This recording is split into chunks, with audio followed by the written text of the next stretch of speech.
Hey, State Representative Dylan Wegela from House District 26. Welcome to For the Sake of the Argument. This is your second time on For the Sake of the Argument. Yeah, I'm excited to be here. It's, I don't know, it's been like a year or so. I've seen you're on what, episode like 40 something now we were just talking about. I know, crazy. Yeah, it's, I'm happy to be back and always happy to share my thoughts. Well, let's talk about this. The Michigan House and Senate recently passed the annual budget. You voted no. I'd like to know why, and then I want your take on what the good, the bad, and the ugly about that budget is. Yeah, and I think, budgets are tough because it's, do we fund government or do we not?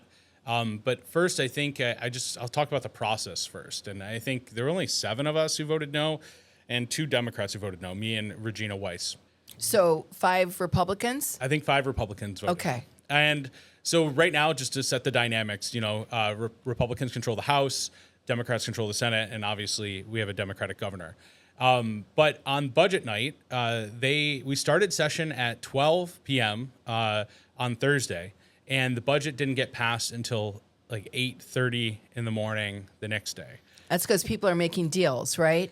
Like, Kinda. fuck you, if I don't get this, you don't get that. Kinda, but like there's so much secrecy around the budget. So most of the budget is negotiated by a very small percentage of people in the back room without even like the rank and file members knowing what's in the budget. I didn't get briefed on the budget until the deal that was made until, I don't know, like maybe 2, and that was just 2 a.m. That was like some top line numbers or so. 2 a.m. the next day? Something like that. It was I just know it was in the middle of the night. Wow. And then with the budget, we didn't actually get to receive the numbers on it or the actual 1,001 page budget until about 90 minutes before voting on it, while we also had to vote on 65 different policy bills that went alongside the budget that were also negotiated. And all of this was negotiated by leadership and not by rank and file members. And you guys were probably sleep deprived at that point. Oh, 100%. You can only make rational decisions for so long after being awake, and they do this intentionally so they can wrangle more votes on the budgets and these bills. At some point, most lawmakers just want to go home, to be honest, because it's hard to stay up for 24 hours straight. I've done it playing blackjack. It's not so hard then, but otherwise I can imagine it is. And you voted no, why? Because you felt you weren't given enough time to see what was going on? So one, I think you don't have enough time to vet a budget in that amount of time, especially as we've seen increasingly, and maybe we can talk about this later, ways that leadership has lied to rank and file members. I don't remember years ago during the budget, they didn't pass, send the bill over to the Senate that would give MIPSers pay down for teacher retirement. We had the 9 bills just mistakenly never get sent to the governor's office. So I think Well, that wasn't a mistake, though. Yes, it wasn't a mistake. Yeah. I want people, because not everybody knows what you know, and I know a thimble of what you and other people that are elected know. So it's really important that we make people understand the skullduggery that goes on, even in our own party, right? The control, people vote everybody in, you included, and then people that are elected take away our power, and we don't know what's going on. Right. Shame on us. Yeah. And I think the point is, how can you trust a budget with folks that have been bad actors in the process of democracy when you have that few time? But other parts of the budget that are problematic. I think one, you might have seen the news. We had a $10 billion cut. Well, that's not exactly true. What they've done with the budgets the last couple of years is they've taken the federal funding that we get and taken it out of the top number by putting it into budget boilerplate, which I think is problematic for different reasons. One, it sends a message to the public that we've created this artificially smaller budget when we really haven't. And I don't think it's bad that our budget is big, because the budget has the ability to help working class people through Medicaid and through food stamps and through road infrastructure and schooling. But then additionally, now it's harder for people who are looking at the budget to even tell what's going on with funding, right? We're facing in the next couple of years all of these cuts from the big, beautiful bullshit bill. And Medicaid and SNAP. And we're not going to be able to track that as easily if we continue to write our federal funding into the boilerplate instead of the top line number. So I think, that was to capitulate to Matt Hall because that's what he wants to be able to sell to Republicans across the state, is that he's made a smaller budget. But I think there are some tangible consequences to that. I can't even digest that much. It's pretty unsettling to me. So dysfunction abounds per usual. Yes. Okay, but it passed regardless of you and 6 other people voting no. So Yes. this is what, and what happens now that it passed? Does it have to go to the governor's desk for a signature? Yeah, so governor has to sign it. Some other things, though, I want to point out in the budget, because I think, yes, it is bad to mislead the public on the actual numbers, but we are seeing a revenue crisis in Michigan.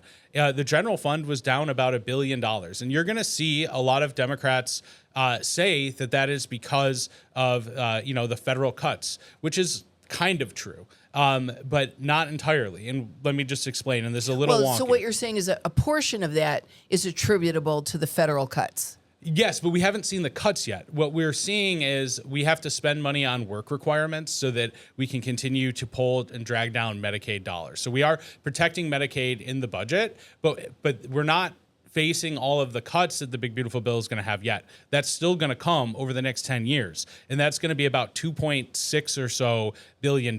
So what I'm trying to say is the $1 billion shortfall that we had in revenue is actually because of decisions we've been making at the state level, giving tax breaks to corporations, doing various other tax cuts, and not replacing that revenue.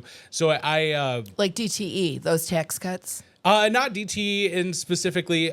So like the SOAR program that we had, or expanding the Brownsfield tax abatement program, or tax cuts to data centers is going to continue to blow another hole in our budget. There's a whole range. We've done like 50 since I've been in office, and it's like death by 1,000 cuts, right? It's like you cut $1 million here, 500,000 here, and that starts to hurt revenue, and we're starting to see that over time. But the point I'm trying to make here is, yes, the federal government did cause us to spend money that we would not have spent. But the worst that we're going to see from the federal tax cuts is still coming. So if we don't do something about revenue over the next couple years, we are only going to see things get worse. And so how they replace the money that the general fund lost this budget was by stealing from the K-12 fund, the school aid fund. They took a record 1.8, almost, it might be even a little higher than that, closer to 2 billion out of school aid, and used it to fund higher education and community college, which are usually funded by the general fund. So they did this budget shell game to move money from that could go to schools and send it over to the general fund, which has not always been the case in Michigan. This first happened in the 2010s. So what we've seen is this massive amount of shift of funding from school aid to the general fund to offset these cuts. And I think that's completely insane. Our schools are already underfunded, and kids deserve to have that money. I mean, I think the estimation is $4.5 billion is what we need to fully fund schools. So we literally have $2 billion or so that we could be putting to schools that is supposed to go to schools already that we're not sending there. This is the stupidest thing that we haven't learned from the past. Our children are our greatest resource, closely followed by our irreplaceable water. And the fact that we keep doing this, and this brings me to my next question. The Republicans' big, beautiful bill includes a personal nod to Michigan's very own devil incarnate, Betsy DeVos. I throw up in my mouth every time I say her name. We all remember back in 2022 when she backed a ballot petition to introduce school vouchers here in Michigan, which failed miserably. Well, the big, beautiful bill includes that again, but gives states the option of opting out. We understand that Governor Whitmer is considering this. Can you tell us a little bit about what this would mean if we opt in as a state? And as a former teacher yourself, why is this issue so important to you? And I want to say one more thing. I printed some material. The stakes are high. Michigan must protect and strengthen its public schools and say no to federal voucher scheme. I just want to hit some high points and then you can expand. Families with low incomes do not benefit from vouchers. All right? Students with disabilities do not benefit from vouchers. And even billionaires and millionaires have children with disabilities. Most students in rural areas of the state do not benefit from vouchers. Students whose families do not seek a religious education do not benefit from vouchers. All right, I'll cool down. Tell us about it. Yeah, so I think that this would be a disaster for Michigan. And honestly, we're facing a crisis federally because of this. If Michigan opts in, it's going to hurt our public schools. Every state that opts in across the country is going to hurt IDEA funding, which is special needs students. It's going to hurt Title I funding. I think the NEA, the National Education Association, estimates that we could potentially see up to $50 billion cut from public education. Right. Break it down for those of us that don't get it. Because that money, which goes to public schools now, is going to be spread out to profit centers, right? Yeah. Religious schools, And we've seen this. charter schools, for profit.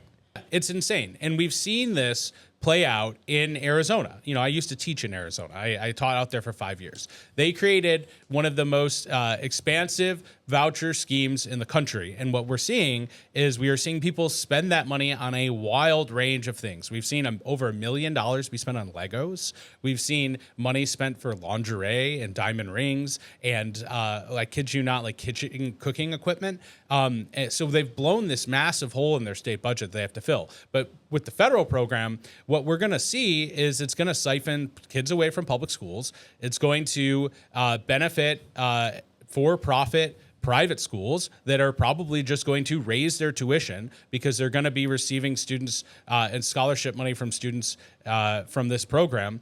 And we're going to see that money be paid for with our tax dollars through the tax credit.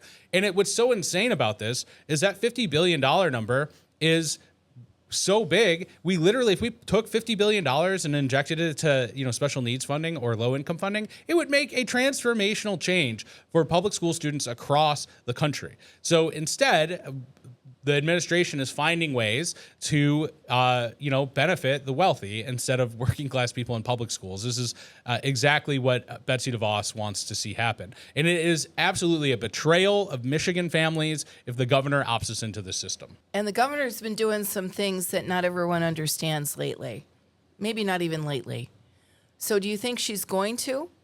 I would be surprised at this point if she didn't. So I think it's really important for people to continue to put pressure on her, to make it as hard as possible, and to hopefully end up in a situation where she doesn't opt us in. And I think, kind of circling back to the budget conversation, we are already seeing through the state budget more and more money going to private schools, which is against the Michigan Constitution. So how they did it in this year's budget is they will fund funding for private schools, public funding from the Michigan budget to private schools through the general fund because they're not allowed to use the school aid fund. So now private schools throughout Michigan are getting money for free breakfast and lunch. They're getting money for school infrastructure, for safety. And this year, they even expanded that to include money for fellowships and student teaching opportunities. So it's really concerning that the number of public funding already in Michigan, not even through the voucher system we were just talking about, is already on the increase, which is another reason why I voted no on the budgets, because public schools should receive public money and private schools should not get any public money.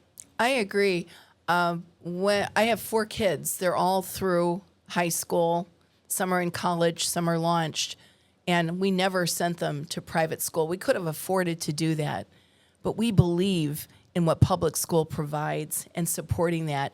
As a realtor, it provides value in the homes and the neighborhoods that you live in.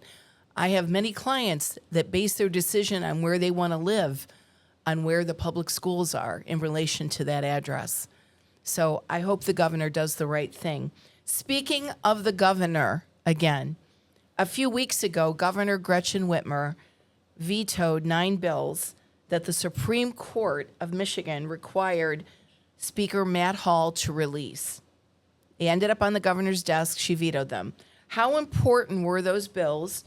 What was your take on this move from Whitmer? And I will say, I'm on Facebook far too long every day. I have seen some support for the governor in her doing that because some of these public entities. Very confusing. That's how we all, just like sheeple, wander through our lives not trying to figure this shit out because it's hard. Break it down. Tell me the pros and the cons and what your opinion is. Yeah, so I'll just start from the beginning because I think this has been covered, but for folks who maybe haven't been paying as close attention as we are, I think it's important for them to understand. So at the end of 2024, which is the last year of the Democratic trifecta, we passed a range of bills before Karen Whitsett took her toys and went home and shut everything Boo, down. Karen Whitsett. Hey, Boo. DSA beat her, and Denzel now is in council, and she's out of politics. So, Good. will be at the end of this term. She never shows up, so it feels like she's already out. But what I'm trying to say is there were 9 bills that were taken out of order, intentionally set aside, and never sent to the governor. And there are a lot of conversations about how that happened. I think it's unfortunately we don't have transparency laws in Michigan where we can FOIA that time period in the governor's office or the legislature to see what kind of communication. But the suspected thing So is, it's FOIA proof? yeah, you can't FOIA it because we the have cone of silence. Yeah. We can't get in. we have some of the worst transparency laws in the state. And I think, it's pretty obvious to a lot of us that are close that there had to be some kind of communication with the governor's office and the former speaker to say, hey, these bills, don't send them. And then Matt Hall comes in and refuses to send them. Here comes lawsuit. Senate sues the House Republicans saying they have to present the bills to the governor because 9 bills that were passed by both chambers not getting sent to the governor, that's a constitutional crisis. Well, eventually, after a year and a half and $300,000, the courts rule that the bills have to be presented to the governor. And then on the same day that they are, the governor decides to veto them. And I think that's because she never wanted to sign them in the first place. She says it's a timing issue that now, a year and a half or whatever later, it would cause undue pressure on the budgets to funnel the money or the support, whatever it is. Is that rational? I don't know. I don't think so. And I think, one, if you really felt that way, why wouldn't you communicate that much earlier than this, Before everybody went to the trouble of a lawsuit before the Supreme Court? Right. Yeah, it would make, it would make sense to say it right away or to say it a year ago. With the bills we're talking about are bills that are really important. The most important one is, the one that the unions were pushing to allow workers to negotiate more than 80% of their health care coverage through their employer. Right now, it's capped at 80%. What this bill would do would be putting the floor at 80% and allowing employers and unions to negotiate up to 100% of their health care covered. So this is a huge loss to teachers and to people across Michigan who want to have better health care coverage in their employment. And then was also a bill that would provide pensions for corrections officers. And I don't know if you know this, but in the UP, a lot of corrections officers are working 16-hour shifts, like 4 or 5 days a week, which if you do the math of like, how do you even go home and shower and sleep? That's a problem. How do you be effective during a very difficult job? Right. I would imagine. And I think in general, we should be doing everything we can to reinstate and support pensions growing. So I think like the argument of, well, this would be caught up in court. Well, it was just caught up in court for a year and a half. If it needs to be litigated in court, it should. But these bills were bills that were passed and unconstitutionally held back, and we shouldn't be making excuses because there's always money in the budgets to give tax breaks to different corporations. Like alongside the budget, which I feel like we could have talked about for an hour, was a bill that expanded the Brownsfield tax abatement program. And I'm not sure you're familiar with that is. I am not. Nobody is. So what it was originally designed to do was clean up different polluted sites, but that has since been changed. The last time it got doubled, it was $800,000 a year. Now it was $1.6 billion. It got changed to where if you build one single housing unit, you can qualify for property, tax exemptions, which is a huge issue in my opinion. But they redoubled it again. And the reason they did that alongside the budget was so that they could get Dan Gilbert his money to redo the Renaissance Center and give him public funds to do so. So my point is, we always have Dan Gilbert, the billionaire? the billionaire Dan Gilbert. Okay, that was one. part of the budget deal, which I'm told was a priority of Democrats, which I think is something that needs to be said out loud as well. That's why it's so important who we vote for. As a Democrat, my eyes are open. That's important for all of us to really check out who we're voting for. No more hero worship. I agree. And this is the thing, like to argue that we don't have enough money to, pass these 9 bills, but then on the other hand, to continuously advocate to give, data centers and other corporations, some of the wealthiest corporations and people in the history of the world, more tax cuts. It just doesn't align. And it makes it very easy if you know what's going on to see that's not exactly the truth. I just coined a new phrase, demo can. Don't be a demo can. What is demo can? Like Republican. Don't take your democratic values and enmesh them with the Republicans and what they've become. Don't do it. Just say no. Yeah, and as Nancy Reagan said. And I think I think a question I always push people, I'm a democratic socialist and you know this, and I think like a question that I always have with my colleagues right now is, well, what is a Democrat? Because I think right now it is very muddy on what things a Democrat actually should support, especially when leadership in the party is doing things that we've been seeing. And I'm someone who's very strong in my principles, my values, and that's because I think it's very clear what a democratic socialist is. And we just released, by the way, if people want to look it up, DSA just released their national program, which is a list of the things that we are fighting for. And funny enough, Fox News is actually reporting on it. Kudos to them. I don't know why, but maybe they're coming to their senses and they know people want to know all things. Oh, they're criticizing it, but I just think we're on their radar, which has never happened before. Well, I think when people feel threatened, you get on the radar. So we've had a very hot summer so far, and tensions are very hot about, even on the Democratic side in the primary, who to elect. People are either angels or villains, apparently, instead of people just exercising their right to vote, which is a lovely thing that we're still allowed to do. How are we going to overcome this divide within our party and take back the House? How are we going to do that?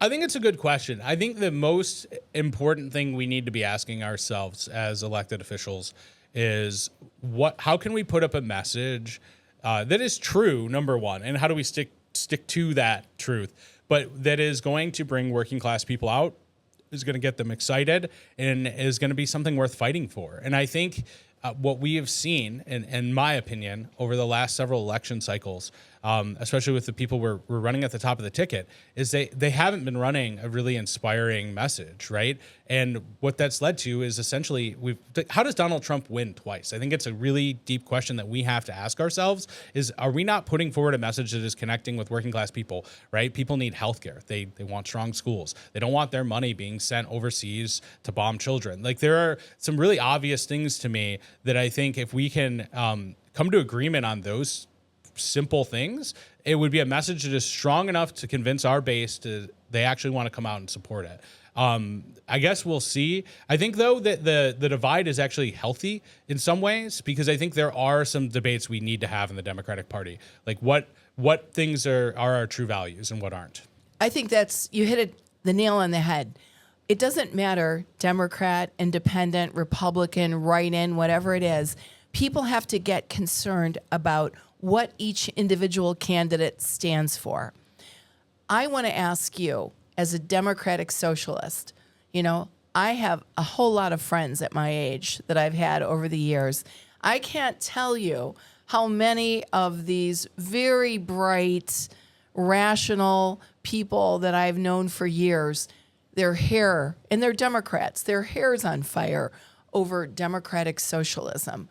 Do you hold people in basements against their will, or not come out in the daylight, drink human blood? Or there's some weird proclivities of a democratic socialist that they could be right about? Not at all. And I think that I would encourage everyone who's listening and is curious or wants to learn more. We have monthly meetings.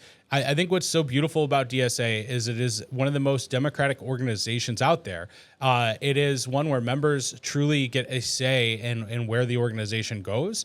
And I think that if I had to describe democratic socialism to someone, the shortest way I do so is it's a group of people who believe not only do people deserve the basic necessities, healthcare, housing, and food, but the luxuries of life, right? We should be able to live a life where it's okay to go on vacation, it's okay to have celebrations and be able to afford this stuff, but the way that we get there, in our opinion, is by creating a political system and an economic system that is hyper-democratic. And what that means is it means getting corporate money out of politics. It means returning our political system back into the hands of working-class voters. And it means in the economy side, there are things that just should not be controlled by corporations. For example, we should have public power instead of DTE. Why does Wall Street get to profit off of something so essential as electricity? There are some things, railroads. You could say healthcare. There are industries that we believe that should be democratically controlled by the people rather than by big corporations whose main motivation is not safety, is not making the world better, but it's increasing profits so that we can have more billionaires and millionaires. And I think when people really dive into what we're fighting for, it is mostly things that people support, right? People want to have healthcare. They want 32-hour work weeks. They don't want a world where AI and data centers are controlling everything. Dylan Wegela, does the successes that you've seen around the country with other DSA candidates give you hope? Absolutely. And I think we're seeing, like, DSA is the largest it's been.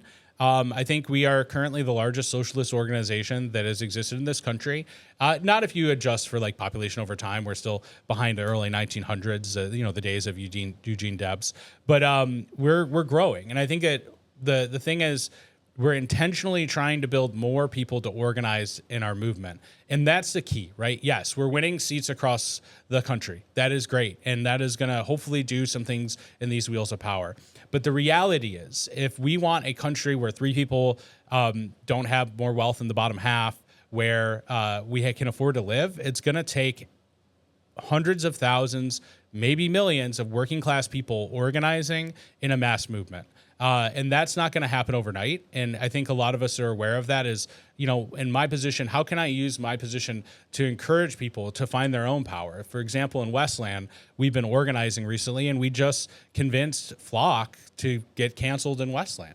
You convinced the city to cancel Flock in Westland. That doesn't happen without organizing people into action and giving people power to their own voice. And I think that's what you need to have a healthy democracy anyway. If we don't have people that are highly engaged citizens that are willing to challenge these institutions of power, we're never going to have the future that we want. I agree 100%. And Dylan Wegela, I thank you for being a 2-timer on For the Sake of the Argument. Thank you so much. Yeah, thanks for having me.